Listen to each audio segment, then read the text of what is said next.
Ok, gente, vamos para mais um assunto que aparentemente é polêmico, mas eu não acho tanto assim. Que é como que são vistos os nordestinos, principalmente na região sudeste e destacando São Paulo. Eu vou utilizar aqui alguns fatos e questões, tanto geográficas como históricas, mas também vou falar a minha vivência, pois com muitos nordestinos eu também fiz essa imigração para São Paulo. Eu fiquei em São Paulo de agosto de 2008 até janeiro de 2012. Nesse tempo eu pude perceber algumas questões relacionadas ao preconceito contra os nordestinos e muitas vezes coisas involuntárias que eles fazem sem perceber que estão sendo preconceituosos e discriminando nós nordestinos. Então vamos lá. A primeira onda de imigração no Brasil ela acontece no século XVIII e também um pouquinho antes, no século XVII, né, que é a transição do século XVII e XVIII, quando a gente tem aqui no Brasil a descoberta do ouro. E aí no século XVIII, de fato, é o boom do ouro. E aí a colônia que tinha em torno de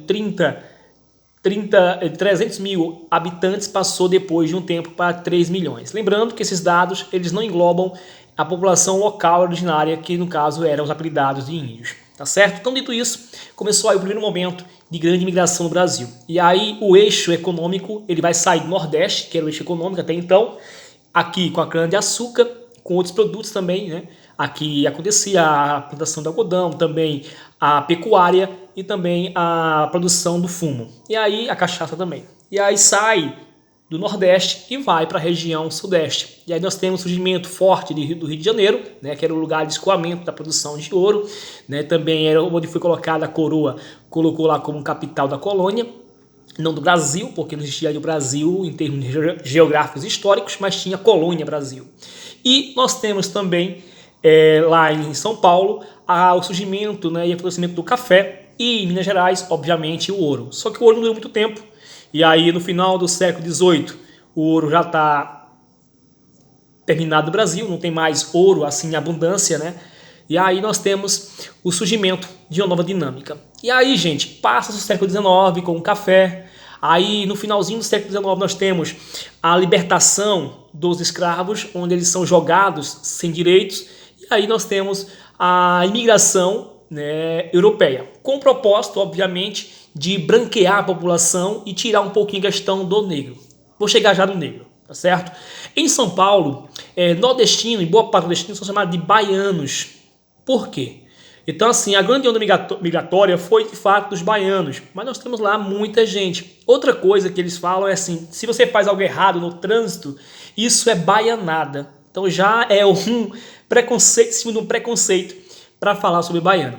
E muitas vezes, nordestinos, quando chegam em São Paulo, dizem, eu não sou baiano, né? Eu sou pernambucano, paraibano, então não é comigo. Não, bobinho, é com todo mundo. Isso é com todo o Nordeste. Então, o nordestino em São Paulo é tido como baiano, cabeça chata, e por aí vai. Muita gente se espantou quando o presidente do Brasil, atual, Bolsonaro, falou e disse que nordestinos, né, na sua visão, eram paraíbas. É uma forma pejorativa também de se falar de nordestinos no Rio de Janeiro. Também no Rio de Janeiro, mas não para morar, apenas para trabalho, né? E também percebi um pouquinho disso. E aí eles não percebem tanto o sotaque das pessoas que são mais de Recife, ou que falam com um puxado do S, porque é a origem portuguesa, então tem explicação também. Tá? Mas vamos chegar ao ponto específico. Em São Paulo, nordestino é tido como assim. Mas por que eles chamam nordestinos de baianos? E diz o seguinte, algo que me incomodava muito, é dizer assim, eu vou pro norte. Eu ficava assim, meu Deus, que norte? Se eu moro no Nordeste, não no Norte. Só que essa expressão não é uma expressão baseada na geografia, tá certo? Eles sabem o que é o Nordeste, sabem o que é o Norte. E muitas vezes o próprio nordestino diz, eu vou pro Norte.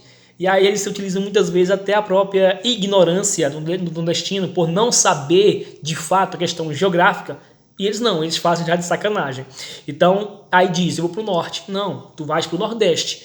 Isso me incomodava muito, tá? Eu fui tentar entender e fui ver de fato isso. E quando eles falam norte, é para dizer que é um lugar distante, tá? É um lugar a esmo, lá no final do mapa, de onde vem este povo. Este povo que muitas vezes é tido como ignorante, moram em favelas, né? E é simples, você pega São Paulo, a cidade de São Paulo, a região central e depois a região próxima, a região central entre as marginais, tá certo? Um núcleo, um pouquinho da Zona Norte, é onde moram de fato os paulistanos, tá? Nordestinos moram nas favelas, nas comunidades, na zona leste, na zona sul, na zona norte, né, no complexo ali de Praia de Taipas. Então, por que eu observei muitas coisas assim em São Paulo? Porque eu trabalhava com entregas, então eu passava boa parte da cidade de São Paulo e via isso, tá? Vai ficar um pouquinho extenso o vídeo, eu não gosto de gravar vídeos extensos, mas eu vou explicando aos poucos, tá? Tem um pouquinho de paciência aí. Então essa é a questão que eles veem nordestino e falam que é do norte ou da região mais acima. E por que os nordestinos foram levados aí para São Paulo?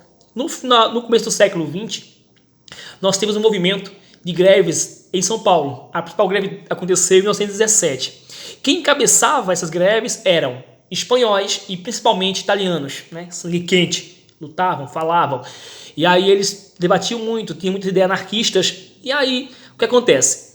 Em São Paulo, eles vão dizer, olha, não vamos querer mais essa imigração europeia. Vamos pegar alguém do Brasil. Então, aqui no Brasil, muita gente foi levado, né, foi chamado para ir para São Paulo. E foram para São Paulo, tiveram lá êxito. Eu mesmo sou muito grato à oportunidade que eu tive de trabalhar em São Paulo. E eu moro aqui nessa casa hoje graças ao trabalho que eu tive em São Paulo. Mas eu não posso deixar de falar sobre os preconceitos que eles existem, tá? Até mesmo quando alguém que mora em São Paulo há muito tempo, ou que é filho nordestino, né? Engraçado. E nasceu lá e fica tentando imitar ou ridicularizar o sotaque nordestino. Muitas vezes a própria televisão faz esse papel ridículo de colocar um sotaque que não tem muito a ver com nós, nordestinos. Mas isso aí faz parte da concepção, do estereotipo que eles têm do Nordeste. E muitos acharem que o Nordeste é uma vila, né, com 9 ruas, cada rua é um estado. Então assim, você é de onde? Pernambuco. Fulano é de Maranhão, é pertinho. Não, gente, é longe, certo? Então tem muitas coisas que a gente produz e reproduz com preconceitos que a gente não conhece. Inclusive, eu já passei várias vezes por processos de preconceito e sempre superei-los, tá? Fui muitas vezes para Recife e por ser do interior, era chamado de matuto. Eu fui muitas vezes e morei em Salvador por 8 anos e eles se incomodavam com as palavras com final de ficavam tirando onda, ridicularizando. Isso aí é porque questões históricas, então cada pessoa tem seu sotaque, ninguém é melhor do que ninguém, são apenas diferentes. Então isso também acontece. E em São Paulo eu tive essa experiência e isso me incomodava muito quando falava no norte. E eu até dizia para colegas meus, não vou para o norte, vou para o nordeste. Mas eu não entendia, né, até aquele ponto, que não era só questão geográfica, mas questão realmente de preconceito, desconhecimento. E não sabem as riquezas que tem o Nordeste, a sua riqueza cultural, a sua riqueza histórica e de pessoas. Povo acolhedor, povo respeitador, trabalhador. Isso, obviamente, a maioria sempre tem as exceções que fazem coisas erradas. Inclusive, em São Paulo, eles associaram no começo e associam até hoje nordestinos à questão da bandidagem. E não quer dizer muita coisa. Mas a gente sabe que os bolsões de pobreza em São Paulo, eles são preenchidos por nordestinos. Tá certo, gente? É isso, eu me incomodava muito com isso, eu queria falar sobre isso. E vamos tentar, né, achar ninguém melhor ou pior do que ninguém. Vamos respeitar, valorizar as diferenças, a pluralidade cultural e o Brasil, que é muito bonito, lindo e seu povo merece respeito. Muito obrigado, até uma próxima oportunidade. Desculpem se eu fui extenso, prolixo ou não falei aquilo que você achava que eu iria falar. Muito obrigado, até uma próxima.